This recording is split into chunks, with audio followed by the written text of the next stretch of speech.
ఈరోజు మరో దేవుని వాక్యంతో మేము ముందుకు వస్తున్నాం. మీ సత్యోత్తమను మేకా గ్రంథము 4వ అధ్యాయము 1 నుండి 5వ వచనం వరకు.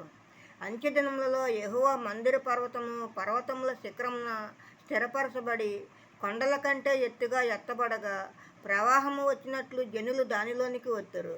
కాబట్టి ఆ కాలమున అన్యజనులు అనేకులు వచ్చి సియోనులో నుండి ధర్మశాస్త్రమును, యెరూషలేములో నుండి యెహోవా వాక్కును బయలువెళ్ళెను.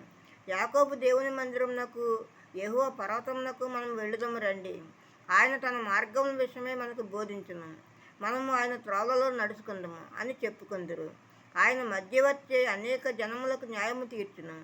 దూరమున నివసించి బలము గల అన్యజనులకు తీర్పు తీర్చును. వారు తమ ఖడ్గములను నాగటి నక్కులుగాను, తమ ఈటలను మత్స్యకత్తులుగాను సాగకొట్టుదురు.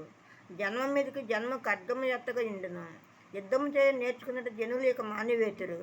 ఎవరి భయము లేకుండా ప్రతివాడును తన ద్రాక్ష చెట్టు క్రిందను, తన అంజూరపు చెట్టు క్రిందను కూర్చుండును. సైన్యములకు అధిపతికి యెహోవా మాట ఇచ్చి ఉన్నాడు. సకల జనములు తమ తమ దేవతల నామము స్మరించుకు నడుచుకుందరు. మనమైతే మన దేవుడైన యెహోవా నామము ఎల్లప్పుడూ స్మరించుకుందాము. ఆమేన్. మరో దేవుని వాక్యంతో రేపు మీ ముందు ఉంటాను. అందరికీ శుభరాత్రి. మన ప్రభువును ప్రియరక్షకుడైన యేసుక్రీస్తు కృప, కాపుదల, రక్షణ, ఆశీర్వాదము మన అందరికీ ఇప్పుడు ఎప్పుడు సదాకాలము తోడై ఉండును గాక. ఆమేన్, ఆమేన్, ఆమేన్.